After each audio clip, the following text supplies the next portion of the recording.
வணக்கம் மக்களே! இன்னைக்கு நம்ம மார்க்கெட்ல பேங்க் நிஃப்டி ஒரு வழியா தப்பிச்சிருச்சு. 470 பாயிண்ட்ஸ் வரைக்கான ஏற்றத்த குடுத்து இன்னைக்கு டேவ கம்ப்ளீட் பண்ணியிருக்கு. ஆனா நிஃப்டி 50 இன்னைக்கு ட்ராப்ல மாட்டிருச்சு. ஒரு 77 பாயிண்ட்ஸ் வரைக்கான இறக்கத்த குடுத்து இன்னைக்கு டேவ கம்ப்ளீட் பண்ணியிருக்கு. பட் இருந்தாலும் இன்னைக்கு டே லோல இருந்து நிஃப்டி 50 நல்ல ஒரு ரெக்கவர போஸ்ட் பண்ணியிருக்கு. ஆனா பேங்க் நிஃப்டி நல்ல ஒரு வளர்ச்சியே பார்த்தீங்கன்னா, இன்னைக்கு டேல போஸ்ட் பண்ணியிருக்கு. ஸோ இந்த வளர்ச்சிக்கு முக்கியமான காரணம் பார்த்தீங்கன்னா, பிஎஸ்யூ செக்டார் பங்குகளா இருக்கு. ஸோ மோஸ்ட்டா பிஎஸ்யூ செக்டார் பங்குகள் நல்ல பெர்ஃபார்மன்ஸ் அண்ட் ஃபெடரல் பேங்க்கும் இன்னைக்கு டேல ஒரு பெட்டர் பெர்ஃபார்மன்ஸை கொடுத்துருக்கு. ஸோ 300க்கு மேலே ட்ரேட் ஆகிட்டு இருந்ததுன்னு நான் நினைக்கிறேன் இந்த ஃபெடரல் பேங்க். ஸோ ரீசெண்டாக இந்த ஃபெடரல் பேங்க்லேயும் நான் எக்ஸிட் பண்ணியிருந்தேன். ஸோ அதை பற்றியான அப்டேட் உங்க கூட நான் ஷேர் பண்ணியிருக்கேன் இதுக்கு முன்னாடி. ஸோ திரும்பவும் 300 மேலே பார்த்தீங்கன்னா இந்த பங்கு க்ளோஸ் ஆயிருக்கு. பட் இந்த ஃபெடரல் பேங்க்கோட வேல்யூவேஷன் எல்லாம் அந்த அளவுக்கு ஃபேவராக இல்லை. ஸோ இந்த சைஸ் பேங்க்குக்கு இந்த வேல்யூவேஷன் நம்ம டெஃபினட்டாக வந்து கொடுக்க முடியாது.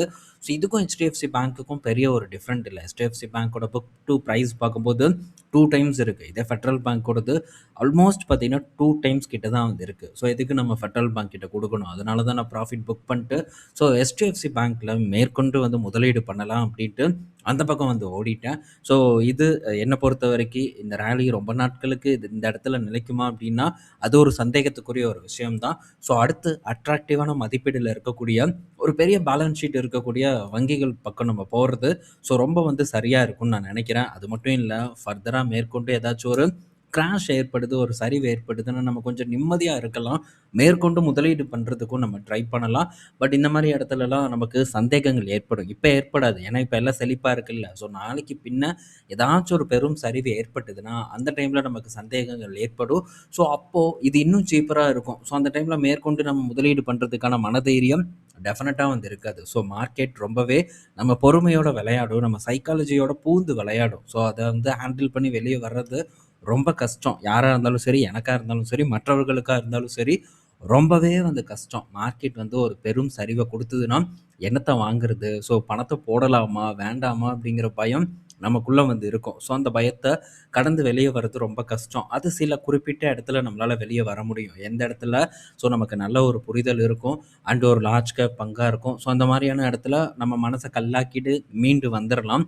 மற்றபடி இன்னும் ரொம்ப இப்போ புது பங்குகள், சின்ன சின்ன பங்குகள் எல்லாம் ஸோ ஃபஸ்ட் டைம் வாங்கினா பெருசாக எந்த விதமான பாதிப்பும் வராது. ஒரு நல்ல லோவில் ஸோ நானும் வெயிட் பண்ணிட்டு இருக்கேன். அந்த மாதிரியான ஒரு ஒரு நிலைமையை வந்து ஒரு சூழ்நிலையை வந்து நான் பார்க்கணும் அப்படின்ட்டு. ஸோ டெஃபினட்டாக நம்ம பார்க்கறதுக்கான வாய்ப்பு ரொம்ப அதிகமாக இருக்குது. அதுதான் நடந்துட்டு இருக்கு. ஸோ அடுத்து நம்ம ரீட்டைல் ஆப்ஷன் குளோபலில் நாளைக்கு ஒரு வீடியோ வந்து நம்ம போஸ்ட் பண்ணுவோம். அதில் இன்னும் பல தகவல்கள் வந்து டிஸ்கஸ் பண்ணுவோம் இதை பற்றியெல்லாம். ஓகே. ஸோ நெக்ஸ்ட் பார்த்தீங்கன்னா எஃப்ஐஎஸ் இன்னைக்கு டேயில் நல்ல ஒரு விற்பனையாளராக தான் இருக்காங்க. கிட்டத்தட்ட 5600 கோடிக்கு விற்றுருக்காங்க. டிஐஎஸ் ஒரு 5700 கோடிக்கு பை பண்ணியிருக்காங்க. ஸோ எஃப்ஐஎஸ் மேக்ஸிமம் ஐடி பங்குகளில் தான் அடித்து நொறுக்கியிருப்பாங்கன்னு நான் நினைக்கிறேன். ஸோ இன்னைக்கு ஐடி பங்குகளில் எந்த ஒரு ரெக்கவரும் வந்து ஏற்படலை. ஸோ ஐடி பங்குகள் ஐடி இண்டெக்ஸே பார்க்கும்போது இன்றைக்கி டேல கிட்டத்தட்ட 6% வரைக்கான ஒரு சரிவை கொடுத்து தான் வந்து க்ளோஸ் ஆகிருக்கு. அது மட்டும் இல்லை, நாளைக்கும் நமக்கு ஒரு சான்ஸ் ஏற்படும் நான் நினைக்கிறேன். இன்றைக்கி பிடிக்க முடியல, மேபி நாளைக்கு பிடிப்பதற்கான ஒரு வாய்ப்பு ஏற்படுமோ அப்படிங்கிற ஒரு எண்ணம் இருக்குது. ஸோ கிட்டத்தட்ட உறுதியான ஒரு விஷயமும் கூட. ஸோ டிசிஎஸ் இன்னைக்கு 2202 லோவர் சர்க்யூட் ஹிட் ஆகும் அப்படின்னு நான் எக்ஸ்பெக்ட் பண்ணேன். ஆனால் ஹிட் ஆகலை. பட் இன்றைக்கும் பார்த்தீங்கன்னா யூஎஸ் மார்க்கெட்டில் அசஞ்சர் கிட்டத்தட்ட 5% வரைக்கான ஒரு இறக்கத்தை கொடுத்துட்ருக்கு.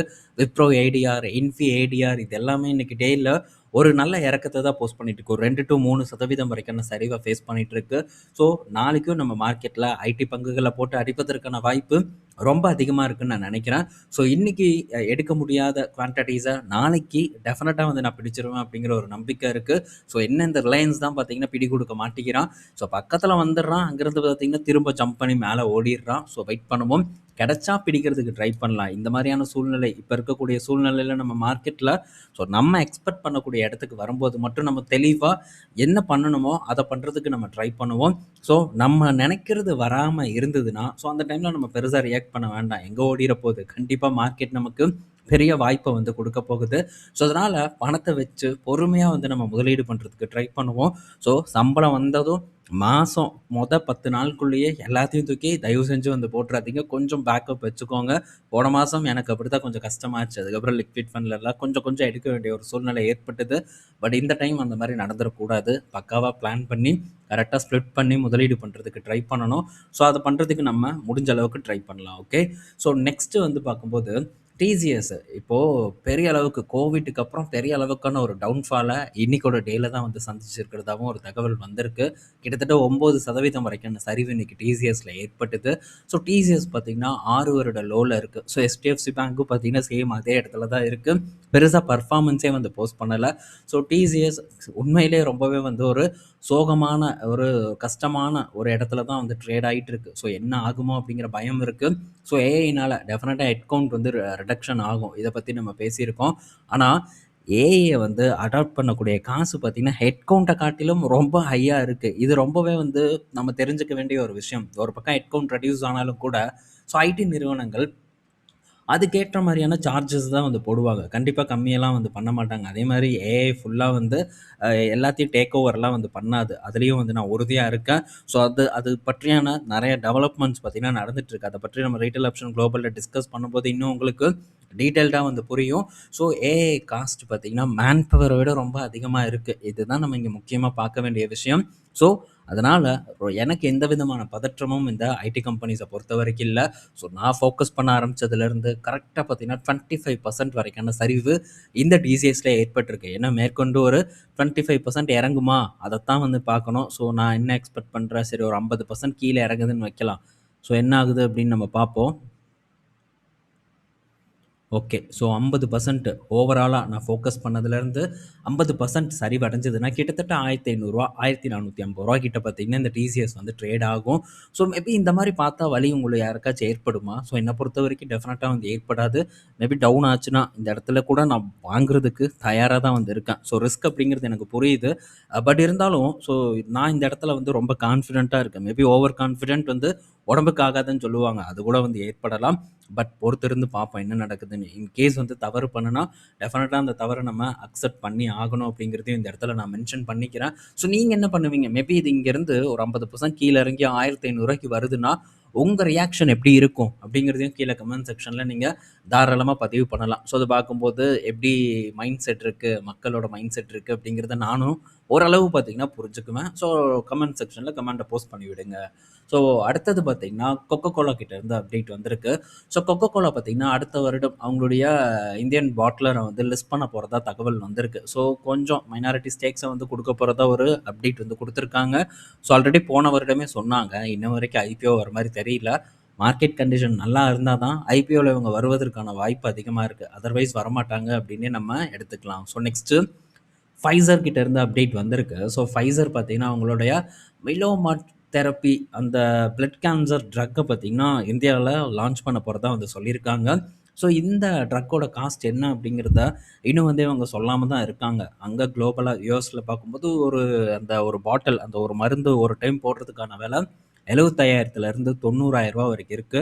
ஸோ இங்க என்ன விலையில வந்து இவங்க ஃபிக்ஸ் பண்ண போறாங்க அப்படிங்கிறத நம்ம பொறுத்திருந்து தான் வந்து பார்க்கணும். ஸோ இதெல்லாம் யுஎஸ் மார்க்கெட்ல பெர்ஃபார்மே பண்ணாம இருக்கக்கூடிய பங்கு. ஸோ இத பற்றியும் நம்ம பார்க்கணும். ஸோ மேபி திரும்ப ஒரு சரிவு ஏற்படுது அப்படின்னா, நம்ம இத பற்றி டீட்டெயில்டா வந்து டிஸ்கஸ் பண்ணுவோம். ஸோ அடுத்தது Zydesk கிட்ட இருந்து அப்டேட் வந்திருக்கு. ஸோ Zydesk பார்த்தீங்கன்னா, உங்களுடைய மேனுஃபேக்சரிங் ஃபெசிலிட்டிக்கு பார்த்தீங்கன்னா, யுஎஸ்எஃப்டிஏ ஒரு வார்னிங் லெட்டர் இஷ்யூ பண்ணியிருக்கிறதா ஒரு தகவல் வந்திருக்கு. ஸோ புரொடக்ஷன்ல உள்ள குறைபாடுகள தீர்க்கிறதுக்காக இந்த வார்னிங் லெட்டர் குடுத்துருக்காங்க. ஸோ இது Zydusஅ பொறுத்தவரைக்கும் ஒரு நெகட்டிவ் நியூஸ். இன்னைக்கு இறங்குச்சு. ஆனா, இன்னைக்கு டேல இருந்து ஒரு ரெக்கவரியும் பார்த்தீங்கன்னா குடுத்துருக்குன்னு நான் நெனைக்கிறேன். ஸோ இது கூட சேர்ந்து நாட்கோ ஃபார்மாவும் வந்து கீழ இறங்குச்சு. பட் நாட்கோ ஃபார்மாவும் பார்த்தீங்கன்னா, ரெக்கவர் ஆக ஆரம்பிச்சிருச்சு. கிட்டத்தட்ட ஒரு 5% வரைக்கான இறக்கம் இன்னைக்கு ஏற்பட்டது. ஆனா, அருமையான ஒரு ரெக்கவர நாட்கோ ஃபார்மா பார்த்தீங்கன்னா டெலிவர் பண்ணியிருக்கு.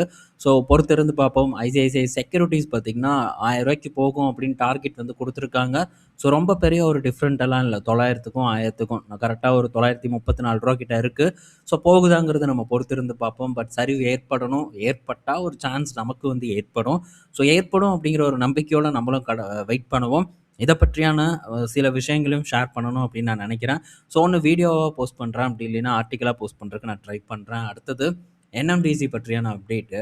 ஸோ என்எம்டிசி பார்த்தீங்கன்னா, ரீசென்ட்டா ஒரு அப்டேட் குடுத்தாங்க. அவங்களுடைய புரொடக்ஷன் பார்த்தீங்கன்னா, இம்ப்ரூவ் ஆயிருக்கு. ஸோ இத்தன பெர்சென்ட் வந்து உயர்த்தியிருக்கோம் அப்படின்னு சொன்னாங்க. இப்போ அவங்களுடைய அயர்ன் ஓர் பிரைஸ வந்து உயர்த்தி இருக்கிறதாவும், டன்னுக்கு பார்த்தீங்கன்னா ஒரு ரூ. 200 வந்து உயர்த்தி இருக்கிறதா ஒரு தகவல் வந்து குடுத்துருக்காங்க. இது என்எம்டிசிய பொறுத்தவரைக்கும் ஒரு பாசிட்டிவான ஒரு நியூஸா வந்து பார்க்கப்படுது. அடுத்தது ஸோ அம்பானி, ரிலையன்ஸோட ஒரு சப்சிடரி கம்பெனின்னு சொல்லலாம். ஸோ அந்த கம்பெனி பார்த்தீங்கன்னா, ஹரியானால இருக்கக்கூடிய கவர்மெண்ட் கூட ஒரு எம்ஓயு சைன் பண்ணியிருக்காங்க.